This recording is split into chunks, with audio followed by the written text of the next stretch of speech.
Hello everyone, my name is Beckett and welcome back to the channel. And today in Division 2, we are going to be doing a 101 basic training class for all those people trying to understand different stats and different effects and how they work in the game. And the first one we're going to be working on is skill damage versus status effects. How does it work? How is it going to affect your build? Do you need to be running skill damage? Do you need to be running status effects? Or do you need to be intermixing them to get the best result and the best DPS from your build? But before we get started, if you enjoy the content, hit that subscribe button, and if the video helped you out, smash that like button. We are getting closer and closer to that 1K sub mark every day, so if you love Division 2 and you want daily content, stick around. First off, let's get into a common mistake that I see on a lot of people's gear. I see people running 0 skill tier, basically meaning you're running all red or you're running 4 red, 2 blue,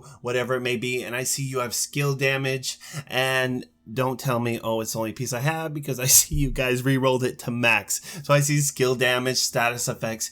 This is just something you should never do, just because skill damage or status effects, especially on a 0 skill tier, or if you're just like running 1 skill tier with technician, they're going to have virtually no effect. You're better off putting almost any other stat on your gear, because it may raise your damage by what, 1,000 or 500 per bullet if let's say you're using a turret, or let's say you were using a chem launcher. Any of those things you just shouldn't be using. It's just not going to do enough damage. It's much better to be using a utility skill, something that does not scale with skill tier, and you can just throw it out. You can CC an enemy, you can stop them, you can prevent damage. Now let's get into skill damage and exactly what it does, how it scales, and how it's going to affect your gear. Now let's hop into skill damage. It's one of the most easy to understand, and there aren't really any complexities at all. You add skill damage, it increases the skill damage of your skills, but it will only affect the initial hit of the skill, like the base damage, or if it's like a turret where it's consistent damage and there is no damage over time effect, it's going to buff that. So if I am using a striker drone, if I add 10% skill damage, it's going to add that 10% damage plus whatever other modifiers I have within my gear. Now the best example to explain this on other abilities, they just do initial hit and then they do damage over time, is artillery turret. When you launch your mortar, you'll see the mortar go out, and when it hits the enemy, you'll see that big number go off, and that's all that big number, that's all based on the skill damage that you have in your build. And then you'll see a bleed go off. That will only be affected by status effects, and it will have no bearing on, no matter how, if you have 1,000,000 skill damage, that bleed will never go up. It's always going to stay the same. Now that we know that, let's say we were building just a pure turret build.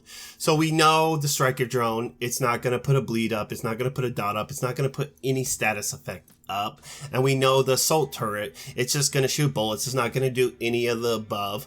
So we're just going to put purely skill damage. We're going to want no status effects, we're going to want no skill repair, we're going to want nothing, just skill damage, because that's the only thing that's going to affect our skills. Anything else is just a waste of time and a waste of resources. Now when it comes to status effects, it's a little more complex, but not that much. And how it works, it not only affects damage abilities, it will affect disorients, CCs, anything that you can stun, lock people into place, blind, and it is also going to affect healing. And when I mean healing, like healing over time, there are status healing builds, and I don't know if they're still viable in the game, but they are there and you can always use them. Now we know that it affects CC and disorientation, stuns, blinds like this. That doesn't mean if you have a red build, start stacking status effects so they're blinded for 20, 30 seconds. No, that doesn't mean that at all. We generally only want to use status effects when we're doing a status effect build,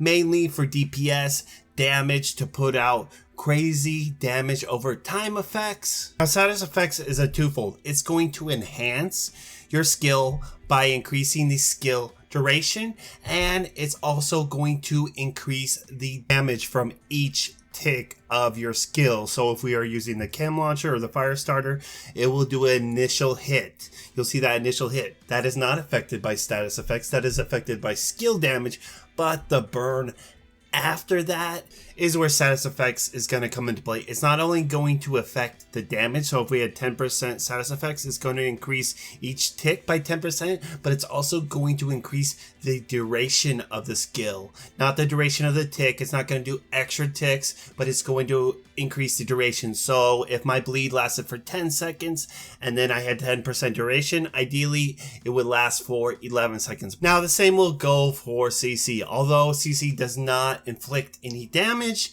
it does incapacitate, disorient, or whatever it may be, blind for a certain amount of seconds, and that is considered a status effect. So if we had 10% extra status effects and we shot off a riot foam with our chem launcher, it would last 10% extra. So let's say it lasted for 5 seconds, it would be like 5.5 second duration. Now we also have to remember when we are building a status effect, especially a damage build, we do not want skill damage. A little bit mixed in is okay when you get to that min max level, but ideally in the beginning you are just gonna wanna focus on that status effects.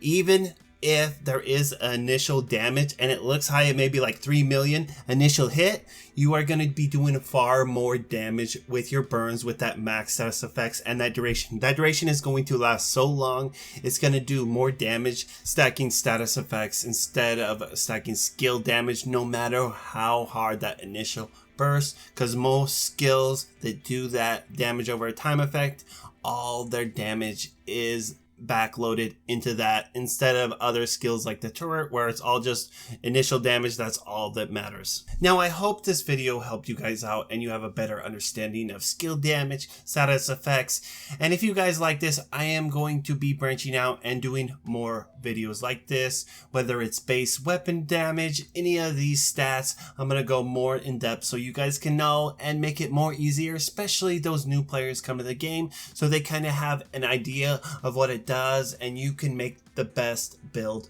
possible moving forward. You guys have a wonderful day and I will see you next time.